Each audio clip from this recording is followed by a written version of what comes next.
हमारा आज का यह वीडियो उत्तराखंड बोर्ड परीक्षा 2025 में सम्मिलित हो रहे बोर्ड के परीक्षार्थियों के लिए है। आज के वीडियो में हम कक्षा 10 गृह विज्ञान प्रतिदर्श प्रश्न पत्र को हल करने वाले हैं। यह प्रतिदर्श प्रश्न पत्र जो है 2024-25 में उत्तराखंड बोर्ड द्वारा जारी किया गया प्रश्न पत्र है, जो कि उत्तराखंड बोर्ड की वेबसाइट पर आपको मिल जाएगा। यह होम साइंस का थ्योरी का प्रश्न पत्र है और इस प्रश्न पत्र में जो प्रश्न दिए गए हैं उनको हम इस वीडियो में हल करने वाले हैं। प्रतिदर्श प्रश्न पत्र का मतलब मॉडल पेपर होता है या सैंपल पेपर, आप इसको समझ लीजिए। ये पेपर का एक सैंपल मात्र है। तो इस तरह से प्रश्न पत्र में जो है प्रश्न पूछे जा सकते हैं, पर ये आवश्यक नहीं है कि ये ही प्रश्न पत्र में पूछे जाएं। तो आइए प्रश्नों को देखते हैं। सबसे पहले हम निर्देशों को देख लेते हैं। ये जो प्रश्न पत्र है होम साइंस का, ये 70 नंबर का ये प्रश्न पूछा जाता है उत्तराखंड बोर्ड में और इसमें कुल 25 प्रश्न होते हैं। सभी प्रश्न अनिवार्य होते हैं और प्रत्येक प्रश्न के लिए जो निर्धारित अंक है वो उनके सामने दिए आपको रहेंगे। प्रत्येक प्रश्न को पढ़ेंगे और उसका उत्तर लिखेंगे। तो जो पहला प्रश्न है वो एक बहुविकल्पीय प्रश्न है, जिसमें आपको प्रत्येक खंड में 4 विकल्प उत्तर दिए रहेंगे। उनमें से एक उत्तर आपको छांटना होगा। प्रश्न संख्या 2 से 7 तक निश्चित उत्तरीय प्रश्न है। इनका एक निश्चित उत्तर रहेगा, एक पंक्ति में इनका उत्तर आप लिख देंगे। अब आता है जो प्रश्न संख्या 8 से 12 तक है, इसमें जो है 30 शब्दों का उत्तर आपको लिखना होगा। प्रश्न संख्या 13 से 18 तक 50 शब्दों का उत्तर लिखना होगा और प्रश्न संख्या 19 से 25 तक आपको 80 शब्दों का उत्तर लिखना होगा। आइए पहले प्रश्न को देखते हैं। पहले प्रश्न का जो क खंड है वो है, किस अवस्था में बालक पूर्ण रूप से अन्य लोगों पर आश्रित होता है। तो इसमें 4 विकल्प आपके सामने दिए हैं। नवजात अवस्था, फिर है 2 से 5 वर्ष की अवस्था, फिर है नर्सरी स्कूल की अवस्था या ज्वर की अवस्था। तो इसमें से जो सही उत्तर है वो आपका नवजातावस्था हो जाएगा। देखिए, यह वीडियो बहुत लंबा होने वाला है, इसलिए मैं अब सारे विकल्प नहीं बताऊंगा, केवल उत्तर वाला विकल्प आपको बताऊंगा। तो देखिए, ख आता है बच्चों के लिए खेल 1, तो इसका उत्तर हो जाएगा एक जन्मजात प्रवृत्ति है। विटामिन सी की कमी से कौन सा रोग होता है? स्कर्वी रोग होता है। अगला प्रश्न है, किसी भी भोज्य पदार्थ से प्राप्त होने वाली ऊर्जा को मापने की इकाई है कैलोरी। कैलोरी में हम नापते हैं भोज्य पदार्थ की ऊर्जा को। ठीक है। अगला प्रश्न आता है, आहार में ग्रहण किए गए आयरन की कितनी प्रतिशत मात्रा शरीर द्वारा शोषित कर ली जाती है? तो 10% शरीर द्वारा शोषित कर ली जाती है। नेक्स्ट क्वेश्चन है, संतुलित तथा सुनियोजित आहार में उपयुक्त मात्रा में विद्यमान होते हैं। तो प्रोटीन भी विद्यमान होता है, खनिज लवण विटामिन भी विद्यमान होते हैं, वसा और कार्बोहाइड्रेट भी विद्यमान होते हैं। तो इसका जो उत्तर हो जाएगा चौथे वाला हो जाएगा, उपर्युक्त सभी। नेक्स्ट क्वेश्चन हमारे सामने है, मानवीय पारिवारिक साधन है शक्ति एवं समय, ज्ञान, कार्यकुशलता एवं दक्षता। तो इसका जो ये सही उत्तर होगा चौथे वाला, उपर्युक्त सभी। इसमें अगला प्रश्न आता है, पारिवारिक साधनों की विशेषता। तो इसमें भी इसका जो सही उत्तर हो जाएगा उपर्युक्त सभी, यानी कि जो तीनों विकल्प जो हैं इसके सही हैं। तो इसमें जो सही वाला उत्तर होगा चौथे वाला सही होगा। दूसरा प्रश्न देखते हैं, पारिवारिक आय की एक सरल परिभाषा दीजिए। तो ये एक निश्चित उत्तरीय प्रश्न है। इसका जो सही उत्तर आपके सामने यहाँ पर दिखाई दे रहा है, इसका सही उत्तर आपके सामने है, पारिवारिक आय से तात्पर्य एक परिवार द्वारा अर्जित कुल शुद्ध आय से है, जिसकी गणना सभी आय को एक सामान्य आधार वर्ष में परिवर्तित करके और फिर सबसे हाल ही में उपलब्ध आय का चयन करके की जाती है। थर्ड क्वेश्चन इसमें है कि पशुओं से प्राप्त होने वाले मुख्यतम आहार कौन कौन से हैं। तो इसमें पशुओं से प्राप्त होने वाले मुख्य आहार मांस, दूध, अंडे, शहद, मछली, ये हो सकते हैं। नेक्स्ट क्वेश्चन इसमें है, उपभोग से क्या आशय है?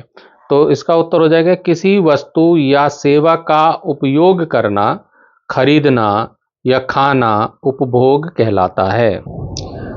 अगला प्रश्न आता है कि हॉलमार्क किससे संबंधित है?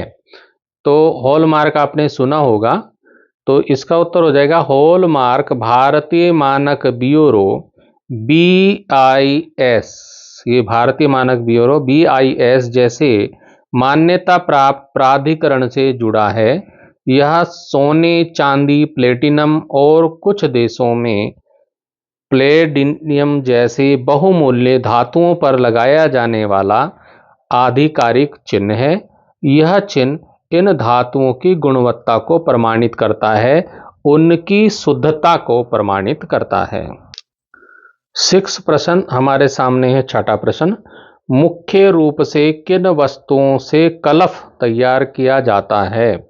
तो कलफ बनाने के लिए मुख्य रूप से मैदा, चावल, अरारोट और आलू जैसी चीज़ों का इस्तेमाल किया जाता है। कलफ लगाने से कपड़ों में नयापन आ जाता है और वे आरामदायक रहते हैं। प्रश्न संख्या 7 है, वस्त्रों को नील लगाने का मुख्य उद्देश्य क्या होता है? तो कपड़ों को नील लगाने का मुख्य उद्देश्य पीलेपन को दूर करना और सफ़ेदी को वापस लाना होता है, क्योंकि जो नील है, नील एक प्राकृतिक रंग है जो कपड़ों के पीलेपन को ढककर उन्हें चमकदार और सफ़ेद बनाता है।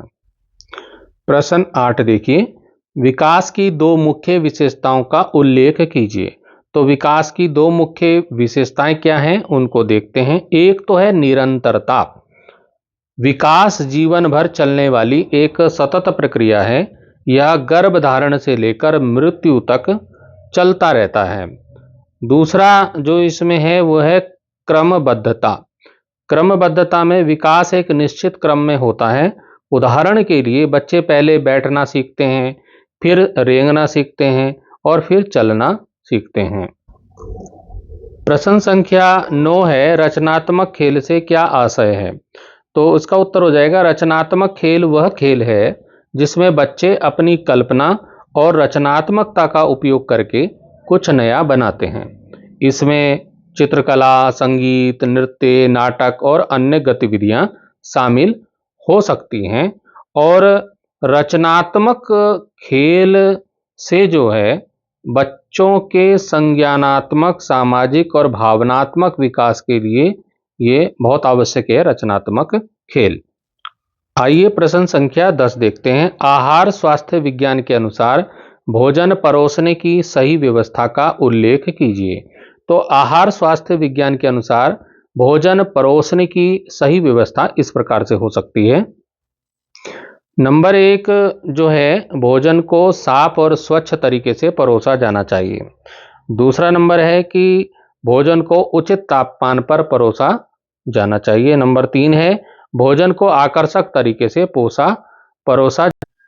कहने का तात्पर्य है कि भोजन को जितने आकर्षक तरीके से परोसा जाएगा वो उतना ही पसंद किया जाएगा। अब आता है कि भोजन को संतुलित और पौष्टिक भी होना चाहिए। 11वां प्रश्न आता है, कृत्रिम वस्त्रों की धुलाई कैसे की जाती है? तो कृत्रिम वस्त्रों को धोने के लिए निम्नलिखित बातों का ध्यान रखा जाना आवश्यक है। पहली बात तो ये है कि कृत्रिम वस्त्रों को ठंडे पानी से धोना चाहिए। दूसरा है, कृत्रिम वस्त्रों को हल्के डिटर्जेंट से धोना चाहिए। तीसरा है, कृत्रिम वस्त्रों को निचोड़ना नहीं चाहिए। और चौथा है, कृत्रिम वस्त्रों को क्या है, छाया में सुखाना चाहिए।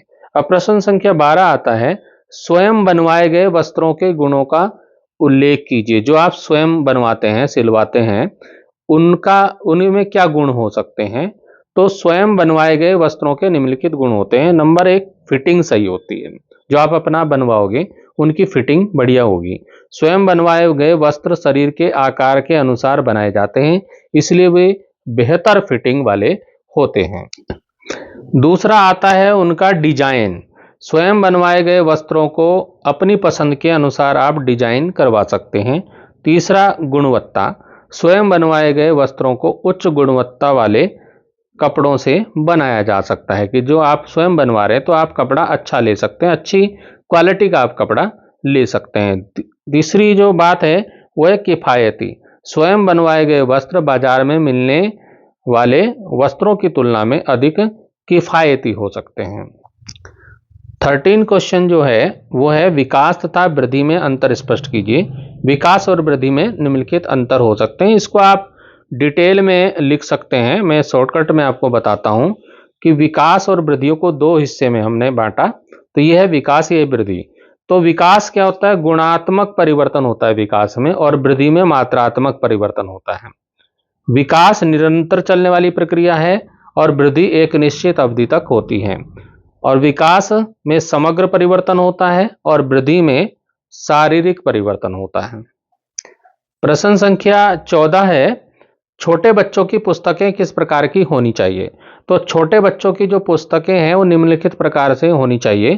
छोटे बच्चे की जो पुस्तक है वो रंगीन और आकर्षक होनी चाहिए, सरल भाषा में होनी चाहिए, बड़े अक्षरों में होनी चाहिए, चित्रों से भरपूर होनी चाहिए और सुरक्षित और टिकाऊ होनी चाहिए। अगला प्रश्न है कि खेल की 3 मुख्य विशेषताओं का उल्लेख कीजिए। खेल की 3 मुख्य विशेषताएं क्या हो सकती हैं? आप देखिए, एक तो जो है खेल आनंददायक होना चाहिए। खेल बच्चों को आनंद और खुशी प्रदान करने वाला होना चाहिए। अगला जो है स्वैच्छिक होना चाहिए। खेल बच्चे अपनी इच्छा के अनुसार खेलते हैं, जो उनकी इच्छा होती है जिस खेल को खेलने की उसी को वो खेलते हैं। और खेल जो है उद्देश्यपूर्ण भी होना चाहिए। खेल बच्चों के शारीरिक, मानसिक और सामाजिक विकास में मदद करते हैं, तो खेल उद्देश्यपूर्ण भी होते हैं। अभी इसी में अथवा करके दूसरा प्रश्न दिया है, उसका उत्तर देखते हैं।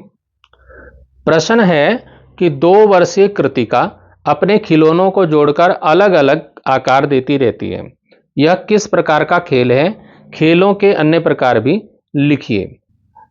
तो यह जो खेल है यह रचनात्मक खेल है, और रचनात्मक खेल में बच्चे अपनी कल्पना और रचनात्मकता का उपयोग करके कुछ नया बनाते हैं। खेलों के अन्य प्रकार भी हो सकते हैं। कौन कौन से प्रकार हो सकते हैं ये आपके सामने। एक तो हो सकता है शारीरिक खेल, हो सकता है मानसिक खेल, हो सकता है सामाजिक खेल भी हो सकता है। हमारा जो 16वां प्रश्न है, आहार नियोजन तथा आहार संबंधी तालिका में अंतर स्पष्ट कीजिए। तो आहार नियोजन और आहार संबंधी तालिका में कुछ अंतर मैं आपको बताता हूं, आप उसको डिटेल में भी लिख सकते हैं। तो हमने आहार नियोजन और आहार संबंधी तालिका को 2 हिस्सों में बांट लिया है। तो आहार नियोजन में क्या होता है? आहार नियोजन में भोजन की योजना बनाई जाती है और आहार संबंधी तालिका में भोजन की सूची बनाई जाती है। आहार नियोजन व्यक्ति की जरूरतों के अनुसार होता है और आहार संबंधी तालिका सामान्य जरूरतों के अनुसार होती है। आहार नियोजन लचीला हो सकता है और आहार संबंधी तालिका स्थिर हो सकती है। तो ये कुछ अंतर थे। अब आता है 17वां प्रश्न कि पाक क्रिया से पोषक तत्वों में होने वाली हानि का उल्लेख कीजिए। और जो हम भोजन पकाते हैं उससे भोजन में के तत्वों में, पोषक तत्वों में कौन कौन सी हानियां हो जाती हैं। तो पाक क्रिया से पोषक तत्वों में होने वाली हानियां निम्नलिखित हैं। पहले नंबर पे तो हम बात करेंगे कि जो पाक क्रिया से क्या होता है, कुछ विटामिन और खनिज नष्ट हो जाते हैं। दूसरा जो है प्रोटीन और कार्बोहाइड्रेट का मूल्य कम हो जाता है। तीसरा जो है भोजन का स्वाद और रंग बदल जाता है। 18वां प्रश्न है कि सिले सिलाए वस्त्रों को खरीदने से क्या हानियां हो सकती हैं। हम मार्केट में जाते हैं और सिले सिलाए वस्त्र, रेडीमेड वस्त्र जो है आप उनको लेके आ जाते हैं, उनसे हानियां क्या हो सकती हैं। तो एक तो फिटिंग की समस्या हो सकती है। सिले सिलाए वस्त्र हमेशा सही फिटिंग के नहीं होते, जिससे असुविधा हो सकती है या फिर आप उनको फिटिंग का करवाना पड़ता है। दूसरा जो पॉइंट हो सकता है, गुणवत्ता में कमी हो सकती है। सिले सिलाए वस्त्र, कई बार सिले सिलाए वस्त्रों की गुणवत्ता अच्छी नहीं होती, क्वालिटी अच्छी नहीं होती, जिससे वे जल्दी खराब हो सकते हैं। तीसरा हो सकता है सीमित विकल्प आपको वहां पर मिले, आपको ज्यादा विकल्प ना मिले जब आप कपड़े खरीदने जाएं। तो सिले सिलाए वस्त्रों में डिजाइन और रंगों के सीमित विकल्प उपलब्ध होते हैं। दूसरी बात, अधिक कीमत भी हो सकती है। कभी कभी आप ब्रांडेड सिले सिलाए वस्त्र जब खरीदने जाओ तो अक्सर वो महंगे भी होते हैं। इसी में अथवा करके दूसरा प्रश्न दिया गया है कि सिले सिलाए वस्त्रों को खरीदने से क्या लाभ होता है। तो लाभ भी होते हैं, कुछ हानियां हैं तो कुछ लाभ भी होते हैं। तो एक तो समय की बचत होती है, एक हेडिंग तो हम लिख सकते हैं समय की बचत। तो सिले सिलाए वस्त्र तुरंत उपलब्ध होते हैं जिससे कि समय की बचत हो जाती है। दूसरा, आसान उपलब्धता हो जाती है। आसान उपलब्धता, ये वस्त्र दुकानों में आसानी से मिल जाते हैं। तीसरा आपका विभिन्न साइज में उपलब्ध हो जाते हैं कि सिले सिलाए वस्त्र विभिन्न साइजों में अलग अलग साइज के उपलब्ध हो जाते हैं। अगला नंबर हो सकता है कि तुलनात्मक रूप से कम कीमत में भी कपड़े मिल सकते हैं। कुछ सिले सिलाए वस्त्र विशेषकर गैर ब्रांडेड, जो ब्रांड के नहीं होते, ब्रांडेड तो महंगे मिलेंगे लेकिन गैर ब्रांडेड जो है दर्जी से सिलवाने की तुलना में कम खर्चीले होते हैं। अगले प्रश्न पे चलेंगे। 19वां प्रश्न है, विकास से आप क्या समझती हैं? अर्थ स्पष्ट कीजिए तथा परिभाषा निर्धारित कीजिए। देखिए, ये जो गृह विज्ञान का पेपर होता है खास तौर पे उत्तराखंड में लड़कियों के लिए ये प्रश्न पत्र आता है, इसलिए यहाँ पर विकास से आप क्या समझती हैं ये इसने लिखा है। तो इसका उत्तर हम देखेंगे। विकास जो है एक सतत प्रक्रिया है जो जीवन भर चलती रहती है। यह शारीरिक, मानसिक, सामाजिक और भावनात्मक रूप से व्यक्ति में होने वाले परिवर्तनों को दर्शाता है। इसकी परिभाषा जो है वो इस प्रकार से लिख सकते हैं। विकास एक गुणात्मक परिवर्तन है जो व्यक्ति की क्षमताओं और कौशलों को बढ़ाता है। यह मात्रात्मक परिवर्तनों के साथ साथ व्यक्ति के समग्र विकास को भी दर्शाता है। हमारा अगला प्रश्न है, बाल विकास को प्रभावित करने वाले मुख्य कारकों का उल्लेख कीजिए। जो बाल विकास को, बच्चों के विकास को प्रभावित करते हैं वो कौन कौन से कारक हैं? तो बाल विकास को कई कारक प्रभावित करते हैं। उनमें है, एक तो है आनुवंशिकता। पहला है आनुवंशिकता। बच्चे के शारीरिक और मानसिक विकास पर आनुवंशिकता का प्रभाव पड़ता है। दूसरा जो है वो है पोषण। उचित पोषण बच्चों के शारीरिक और मानसिक विकास के लिए आवश्यक है। यदि उचित पोषण होगा तो उनका शारीरिक और मानसिक विकास भी होगा। अगली बात जो है, थर्ड नंबर पे आता है वातावरण। घर, स्कूल और समुदाय का वातावरण बच्चे के विकास को प्रभावित करता है। चौथे नंबर पे आता है सामाजिक आर्थिक स्थिति। तो ये भी बहुत महत्वपूर्ण है क्योंकि परिवारों की सामाजिक आर्थिक स्थिति भी उसके विकास को प्रभावित करती है। तो आर्थिक स्थिति, परिवार की सामाजिक आर्थिक स्थिति भी बच्चे के विकास पर असर डालती है। और अगला पॉइंट हम लिख सकते हैं पालन पोषण। तो माता पिता का पालन पोषण का तरीका भी बच्चे के विकास को प्रभावित करता है। अगला प्रश्न हमारे सम्मुख है, आहार नियोजन को प्रभावित करने वाले कारकों का विस्तृत विवरण प्रस्तुत कीजिए। तो आहार नियोजन को कई कारक प्रभावित करते हैं, जिनमें कौन कौन से शामिल हैं आइए देखते हैं। पहले नंबर पे आती है आयु। विभिन्न आयु समूह के लिए अलग अलग पोषक तत्वों की आवश्यकता होती है। दूसरे नंबर पे लिंग। पुरुषों और महिलाओं की पोषण संबंधी आवश्यकताएं भिन्न हो सकती हैं। फिर अगला पॉइंट आता है शारीरिक गतिविधि। अब जैसी शारीरिक गतिविधि होगी तो वैसे ही उसका पोषण भी होगा, विकास भी होगा। तो जो लोग अधिक शारीरिक गतिविधि करते हैं उन्हें अधिक कैलोरी और पोषक तत्वों की आवश्यकता होगी। जैसे कोई लोग हार्ड वर्क करते हैं या जिम जाते हैं तो उनके लिए अधिक पोषक तत्वों की आवश्यकता पड़ेगी। अगला पॉइंट हो सकता है स्वास्थ्य स्थिति। कुछ स्वास्थ्य स्थितियों में विशेष आहार की आवश्यकता होती है। जैसा स्वास्थ्य होगा वैसे विशेष भोजन की आवश्यकता हो सकती है। तो भोजन की उपलब्धता भी निर्भर करती है। भोजन की उपलब्धता और लागत भी आहार नियोजन को प्रभावित करती है। और अगला पॉइंट हम देख सकते हैं सांस्कृतिक और धार्मिक मान्यताएं भी इसको प्रभावित करती हैं। सांस्कृतिक और धार्मिक मान्यताएं भी भोजन के चुनाव को प्रभावित करती हैं। अगला प्रश्न हमारा है कि पारिवारिक साधनों की मुख्य सामान्य विशेषताओं का उल्लेख कीजिए।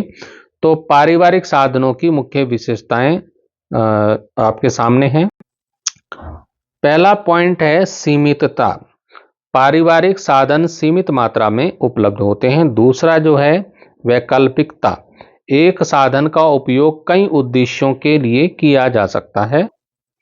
अगला पॉइंट हमारा हो सकता है परिवर्तनीयता, समय और परिस्थिति के अनुसार साधनों का उपयोग बदला जा सकता है।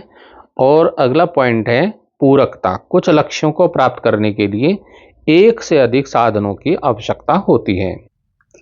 22वां प्रश्न हमारे सम्मुख है, पारिवारिक बचत से आप क्या समझती हैं? तो यहां पर फिर दिया है समझती हैं। तो मैंने पहले ही बताया कि ये बालिकाओं के लिए पेपर का निर्माण होता है। उत्तराखंड में बालिकाएं होम साइंस का पेपर ज़्यादा देती हैं। तो पारिवारिक बचत से आप क्या समझती हैं? पारिवारिक बचत की आवश्यकता एवं महत्व का उल्लेख कीजिए। सबसे पहले तो ये समझिए कि पारिवारिक बचत किसे कहते हैं। पारिवारिक बचत का अर्थ है परिवार की आय का वह भाग, वह हिस्सा जो खर्च करने के बाद बच जाता है, वो पारिवारिक बचत होती है। अब पारिवारिक बचत की आवश्यकता और इसका महत्व क्या है, इसको हम देखते हैं। एक तो इससे क्या होता है, पारिवारिक बचत से आर्थिक सुरक्षा हो जाती है। एक हेडिंग आप डाल सकते हैं, आर्थिक सुरक्षा। पारिवारिक बचत भविष्य में आने वाली आर्थिक समस्याओं से सुरक्षा प्रदान करती है। दूसरा आप इसको हेडिंग डाल सकते हैं लक्ष्य प्राप्ति। लक्ष्य प्राप्ति, बचत के द्वारा परिवार के महत्वपूर्ण लक्ष्यों जैसे घर खरीदना, बच्चों की शिक्षा, बच्चों को पढ़ाना आदि को पूरा किया जा सकता है। तीसरा आप डाल सकते हैं आपातकालीन स्थिति। तो आपातकालीन स्थिति, किसी भी अप्रत्याशित घटना के लिए बचत करना आवश्यक है। और चौथा आप डाल सकते हैं आत्मनिर्भरता, बचत परिवार को आत्मनिर्भर बनाती है। इसी में अथवा करके एक प्रश्न पूछा गया है कि पारिवारिक आय के स्रोतों का वर्णन कीजिए। तो पारिवारिक आय के स्रोत कौन कौन से हो सकते हैं, मुख्य स्रोत क्या क्या हो सकते हैं? एक तो होता है वेतन, तनख्वाह। यदि आप नौकरी पे हैं तो आपको वेतन मिलेगा। तो परिवार के सदस्यों द्वारा नौकरी या व्यवसाय से प्राप्त आय, उसको बोलते हैं वेतन। दूसरा ब्याज, आपने कुछ जमा पैसा कर रखा, उस पर ब्याज, तो जमा राशि या निवेश पर प्राप्त ब्याज दूसरा पॉइंट हो सकता है। तीसरा हो सकता है किराया, आपने कुछ अपनी संपत्ति कोई किराए पे दे रखे हैं तो उससे आय हो सकती है। किराए, संपत्ति को किराए पर देने से प्राप्त आय।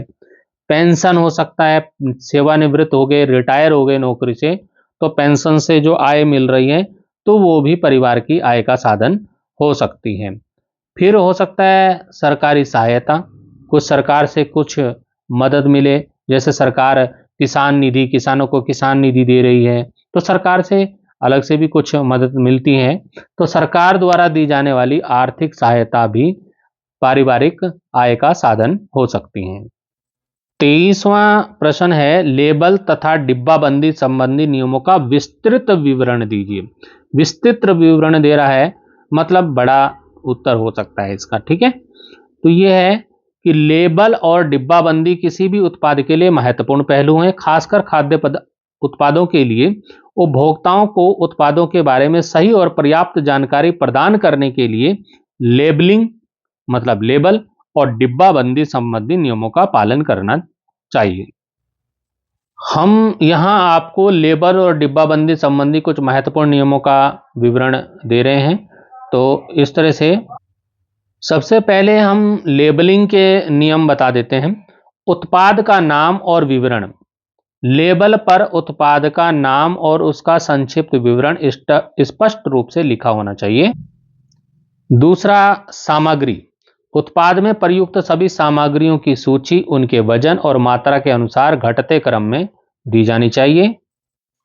तीसरा पॉइंट हो सकता है पोषण मूल्य, खाद्य उत्पादों के लिए लेबल पर पोषण मूल्य प्रति 100 ग्राम के हिसाब से जैसे कि कैलोरी, वसा, कार्बोहाइड्रेट, प्रोटीन, विटामिन और खनिज आदि का उल्लेख करना अनिवार्य है लेबल पर।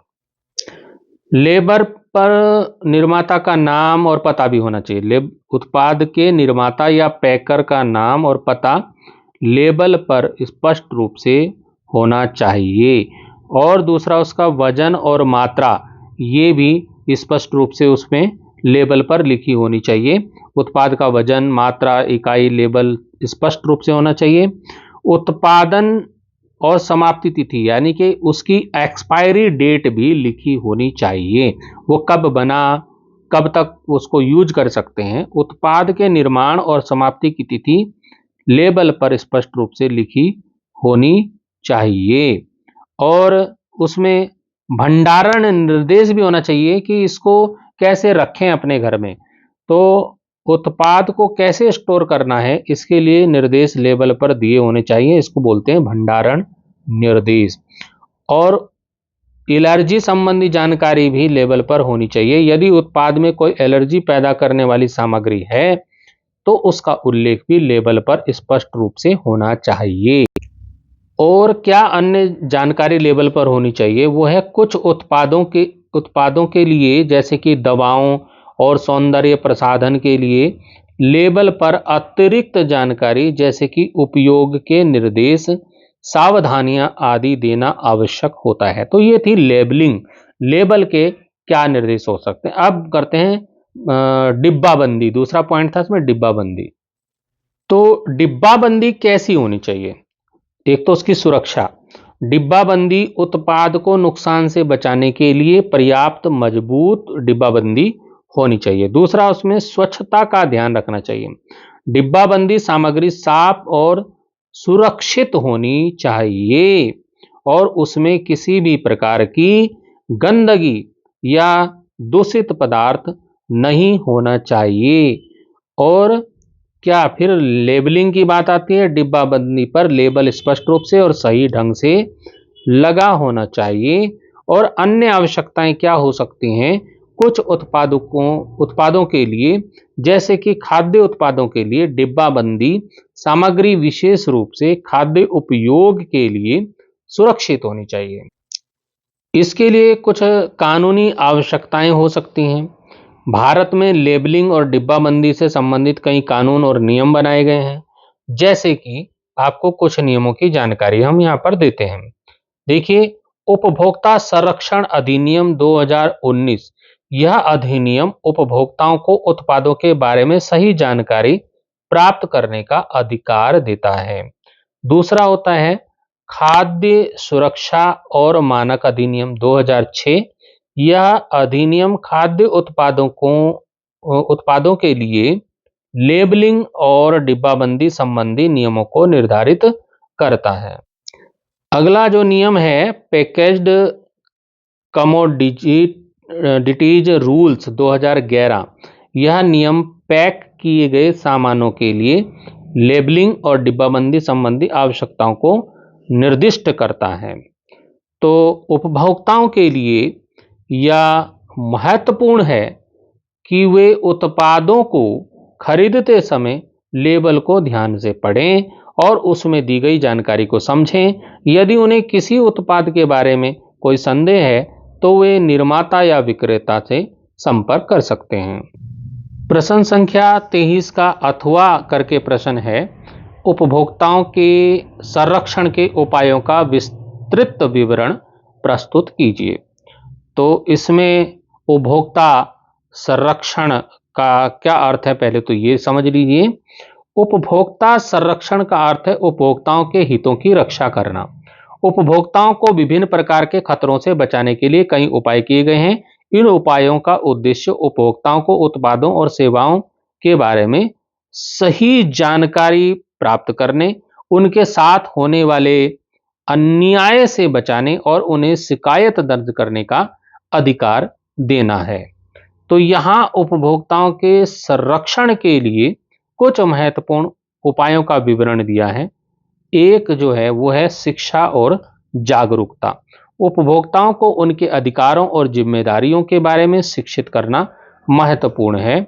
दूसरा पॉइंट है कि सरकार और गैर सरकारी संगठनों द्वारा उपभोक्ता जागरूकता कार्यक्रम चलाए जाते हैं।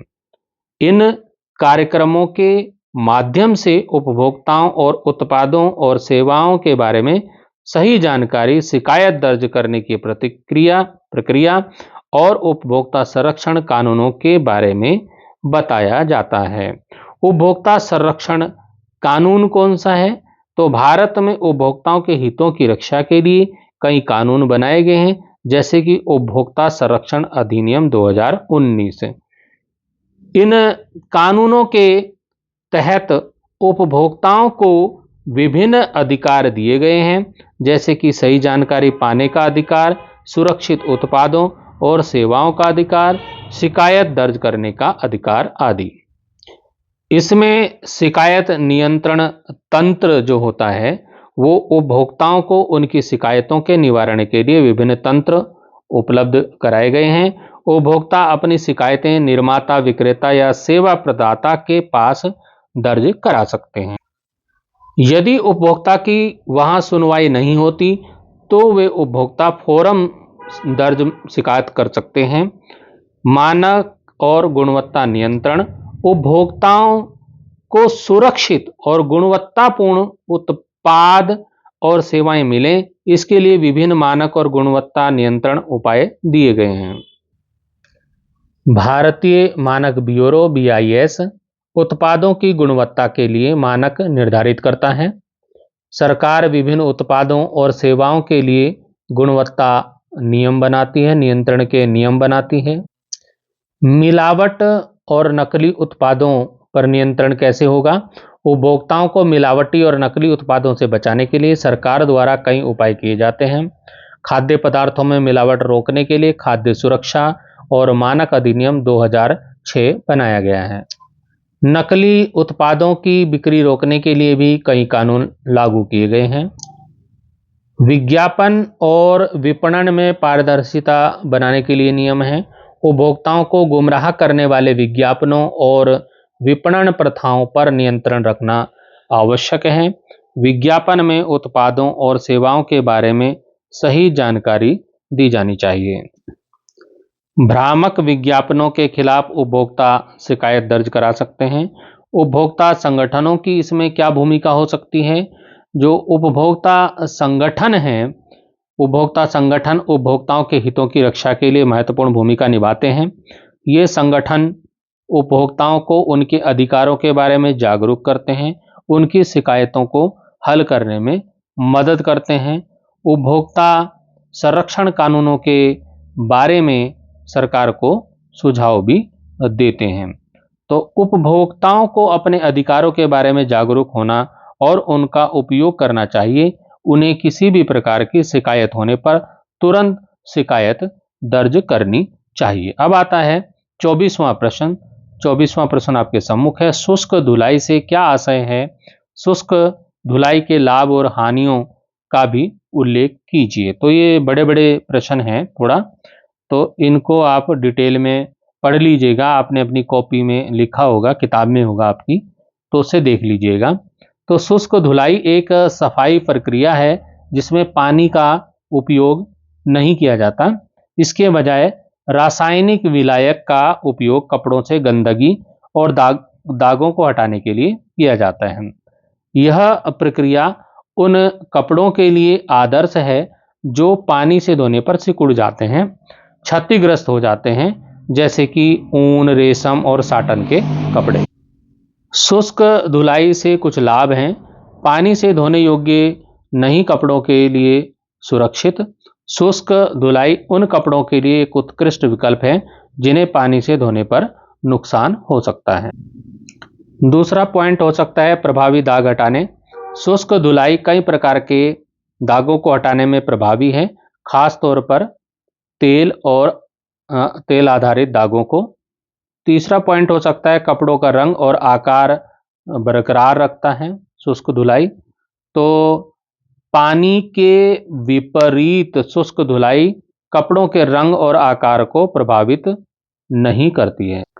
शुष्क धुलाई से हानियां भी हैं। एक तो ये महंगा होता है। शुष्क धुलाई अन्य तरीकों की तुलना में थोड़ा महंगी होती है। दूसरा, जो रासायनिक विलायक का उपयोग इसमें होता है, तो इस शुष्क धुलाई में उपयोग किए जाने वाले रासायनिक विलायक पर्यावरण के लिए हानिकारक हो सकते हैं। सभी दागों को इससे नहीं हटाया जा सकता, कुछ दाग हैं जो इससे नहीं हटते, तो शुष्क धुलाई सभी प्रकार के दागों को हटाने में प्रभावी नहीं है। इसमें अथवा करके प्रश्न दिया गया है, वस्त्रों की आवश्यक देखरेख तथा संग्रह करने के उपायों का उल्लेख कीजिए। इसका उत्तर हो जाएगा, वस्त्रों को लंबे समय तक सुंदर और टिकाऊ बनाए रखने के लिए उनकी उचित देखभाल और संग्रहण आवश्यक है। देख रेख के क्या उपाय हो सकते हैं? पहला है धुलाई। कपड़ों को धोने से पहले उनके लेबल पर दिए गए निर्देशों को ध्यान से पढ़ना जरूरी है। दूसरा है सुखाना। कपड़ों को सीधी धूप में सुखाने से बचें, क्योंकि इससे उनका रंग फीका पड़ सकता है। अगला पॉइंट है इस्त्री। इस्त्री मतलब प्रेस करना, कपड़ों को प्रेस करना। तो कपड़ों को इस्त्री करते समय, प्रेस करते समय उचित तापमान का उपयोग करें। चौथा है मरम्मत। कपड़ों में किसी भी प्रकार की क्षति होने पर उसे तुरंत ठीक करवाएं। अब कपड़ों को संग्रह कैसे करें, उनको संग्रहित कैसे करें? पहली बात तो साफ करें। कपड़ों को संग्रहित करने से पहले उन्हें धो लें। दूसरा, सुखा कर रखें। कपड़ों को नमी से दूर रखें, सुखा कर रखें। तीसरा जो है, सही जगह पर रखें। कपड़ों को ठंडी और अंधेरी जगह पर संग्रहित करें। अगला पॉइंट हो सकता है, कपड़ों को सुरक्षित रखें। कपड़ों को कीड़ों और अन्य कीटों से बचाने के लिए उचित उपाय करें। वीडियो बहुत लंबा हो गया है, अंतिम प्रश्न की ओर चलते हैं। प्रश्न संख्या 25। कपड़ों पर लगने वाले कुछ सामान्य दाग धब्बों को छुड़ाने की विधियों का उल्लेख कीजिए। ज्यादा लंबा उत्तर नहीं, शॉर्ट में बताऊंगा। कपड़ों पर लगने वाले कुछ सामान्य दाग धब्बों को छुड़ाने की कुछ विधियां हैं, जैसे कि खून के दाग। तो ठंडे पानी से धोएं और दाग को रगड़ें। जैसे कि चाय और कॉफी के दाग, गर्म पानी से धोएं और दाग को रगड़ें। ऐसे ही हो सकते हैं तेल के दाग। तो दाग पर बेकिंग सोडा या टेल्कम पाउडर लगाएं और फिर उसे धो लें। जैसे कि हो सकता है स्याही के दाग। तो दाग पर अल्कोहल या एसीटोन लगाएं और फिर उसे धो लें। ऐसे ही हो सकता है फल और सब्जी के दाग। तो दाग पर नींबू का रस या सिरका लगाएं और फिर उसे धो लें। तो प्यारे बच्चों, हमने प्रतिदर्श प्रश्न पत्र को इस वीडियो में हल किया। आप सबको भी इसी प्रकार से उत्तर लिखने हैं। अपनी तैयारी कीजिए और अच्छे से पेपर को दीजिए। Best of luck. Good luck for your exam. Thank you.